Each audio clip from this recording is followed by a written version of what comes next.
തിരുവനന്തപുരം നെടുമങ്ങാട് 1.5 വയസ്സുകാരന്റെ കൊലപാതകത്തിൽ പ്രതി അഷ്കറിന്റെ ആദ്യ ഭാര്യയെ സന്ദർശിച്ച് മന്ത്രി ബിന്ദു കൃഷ്ണ. മെഡിക്കൽ കോളേജിലെ റീഹാബിലിറ്റേഷൻ സെന്ററിൽ എത്തിയാണ് ആമിനയെ മന്ത്രി ബിന്ദു കൃഷ്ണ കണ്ടത്.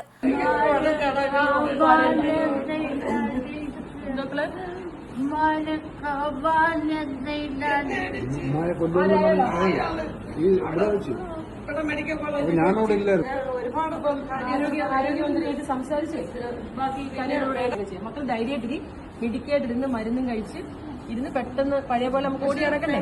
ഒരു കാര്യം എനിക്ക് പറയാനുണ്ട്, ഇനി ഈ വ്യക്തിയാണ് അതാണ് പ്രധാനം. വരാൻ പാടില്ല. കാരണം പിഞ്ചു കുഞ്ഞിനോട് മനുഷ്യനായി പറഞ്ഞ ആർക്കെങ്കിലും പറ്റും. അവന്റെ ഉമ്മാക്കും സഹോദരിക്ക് യവനും ഇതാണ് പരിപാടി. കാരണം പല പെണ്ണുങ്ങളും സഹോദരി കെട്ടിച്ചതല്ലേ, കെട്ടിച്ചാണ്. പക്ഷെ എന്നാലും ഇവർ 3 പേരും കൂടിയാണ് പോകുന്നത് കൊച്ചുങ്ങളെ വളർത്തി.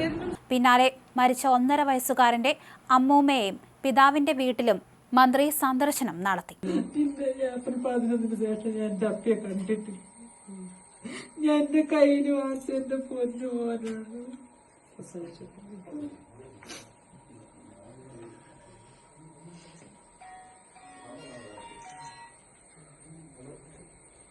സംശയം തോന്നി പറഞ്ഞോണ്ടല്ലേ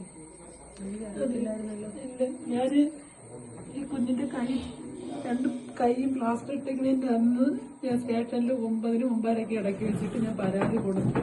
അവിടെ ഇരുന്നൊരു സാറ് വിളിച്ചു. അപ്പൊ അവനോട് സംസാരിക്കുകയും ചെയ്തു. പിന്നെ അവിടെ വന്നിട്ടില്ല. അപ്പൊ 4-ാം തീയതി ചെല്ലാൻ പറഞ്ഞു. 5-ാം തീയതി റിസൾട്ട് ആയിരുന്നു. 4-ാം തീയതി തിരക്കായതുകൊണ്ട് പറ്റില്ല. 6-ാം തീയതി ഒന്ന് ചെല്ലാൻ വേണ്ടിയിട്ട് പറഞ്ഞിരുന്നു. പക്ഷെ 5-ാം തീയതി ഒന്ന് DYSP ഓഫീസില് ഇവര് ഈ അഖില കംപ്ലൈന്റ് കൊടുക്കുകയും കംപ്ലൈന്റ് കൊടുത്തത് ഞാൻ നിരന്തരം ഫോൺ വിളിച്ച് അവരെ ശല്യം ചെയ്യപ്പെടുന്നു, അവരെ ജീവിക്കാൻ അനുവദിക്കുന്നില്ല എന്ന് പറഞ്ഞിട്ട്. അപ്പൊ ഇനി അതങ്ങനെ ഉണ്ടാവാതിരിക്കണമെന്ന് പറഞ്ഞു. അങ്ങനെ ഞാൻ അവിടെ ചെന്ന് DYSP സാറിനോട് എനിക്ക് ഇങ്ങനെ സംശയം തോന്നിയതും എല്ലാ കാര്യങ്ങളും ഞാൻ സാറിനോട് നേരിട്ട് പറഞ്ഞു. അപ്പൊ സാറ് പറഞ്ഞത് ഞങ്ങൾക്ക് കൊച്ചു നിൽക്കുന്നത് അമ്മയുടെ അടുത്താണ്, നിർബന്ധിച്ച് തരാനായിട്ട് പറ്റില്ല, അവര് സ്വമേധയാ തരുവാണെങ്കിൽ ഞങ്ങൾ വാങ്ങിച്ചു തരാന്ന് പറഞ്ഞിട്ട് ഒരു പോലീസ് ഉദ്യോഗസ്ഥനെ കൊണ്ട് അപ്പം തന്നെ വിളിപ്പിച്ചു. അഖിലെ വിളിച്ചപ്പോൾ അവള് കുഞ്ഞിനെ തരൂല എന്നാണ് പറഞ്ഞു. കാരണം നിലവിൽ അവ അടുത്തോട്ട് മാറി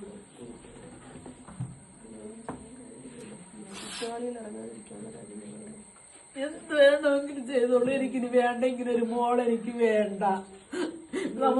സമൂഹത്തിലും ഉള്ളതിലും ഒരു കുഞ്ഞിന് ഇങ്ങനെ ഒരു ആപത്ത് വരാൻ പാടില്ല.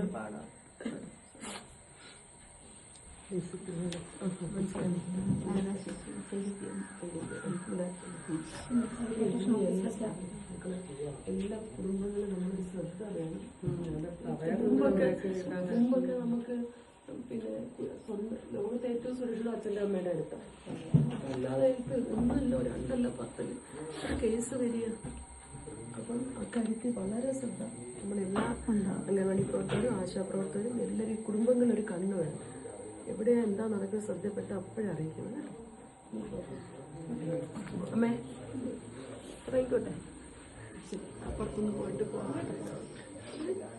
ദൂരെ തന്നെ നല്ല വിലയൊക്കെ കഴിക്കുന്നുണ്ട്. പിന്നെ വളർത്തിരുന്നിട്ടൊക്കെ എന്താ പറയാ, കുഞ്ഞിനെ തരൂല എന്ന് പറഞ്ഞു. അപ്പൊ ഇനി ഞാൻ ഒരു ശല്യം ചെയ്യില്ല സാർ, ഒരു ഫോൺ കോൾ പോലും അവളെ വിളിക്കില്ല. എന്നത് 18 വയസ്സ് കഴിഞ്ഞ് അവര് സ്വയപ്രകാരം ജീവിക്കുന്നെങ്കിൽ ജീവിച്ചോട്ടെ എന്ന് പറഞ്ഞിട്ട് ഞാൻ അവിടെ ഒപ്പിട്ടിട്ടാണ് ഞാൻ അവിടെ നിന്ന് ഇറങ്ങുന്നത്. പിന്നെ എന്റെ അപ്പയെ ഞാൻ കണ്ടത് ഇനി 30-ാം തീയതിയാണ് ഞാൻ മോർച്ചറിയിൽ വെച്ചിട്ടാണ് എന്റെ അപ്പയെ ഞാൻ കാണുന്നത്.